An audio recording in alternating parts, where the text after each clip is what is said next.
প্রিয় ষষ্ঠ শ্রেণীর শিক্ষার্থীরা, শুভেচ্ছা নিও।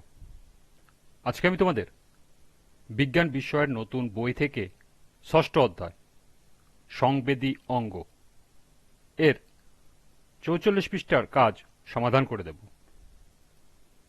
প্রথমে তোমাদের বলবো, যারা আমার চ্যানেলটি সাবস্ক্রাইব করো নাই তারা আমার চ্যানেলটি সাবস্ক্রাইব করবে এবং আমার সাথে থাকবে। তাহলে চলো আমরা ক্লাস শুরু করি। বিজ্ঞান সংবেদী অঙ্গ অধ্যায়ের ৪৪ পৃষ্ঠার কাজ। মডেল বা চার্টের সাহায্যে চোখের বিভিন্ন অংশগুলো চিনে নাও। এবার খাতায় মানুষের চোখের একটি চিত্র এঁকে এর অংশগুলোর নাম লেখো। তো চলো এখন আমরা এর সমাধান দেখে নিই। নিম্নে মানুষের চোখের একটি চিত্র এঁকে এর অংশগুলোর নাম চিহ্নিত করা হলো। লক্ষ্য করো, এখানে একটি মানুষের চোখের ছবি আঁকানো আছে।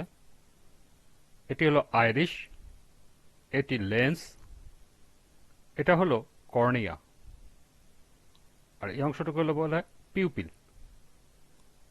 বাইরের এই আবরণটাকে বলা হয় স্ক্লেরা, ভিতরে রেটিনা,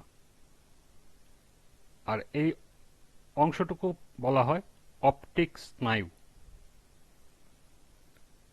তোমরা এই মার্কিংগুলো অবশ্যই করে দেবে এবং নিচে অবশ্যই লিখতে হবে চিত্র মানুষের চোখের বিভিন্ন অংশ।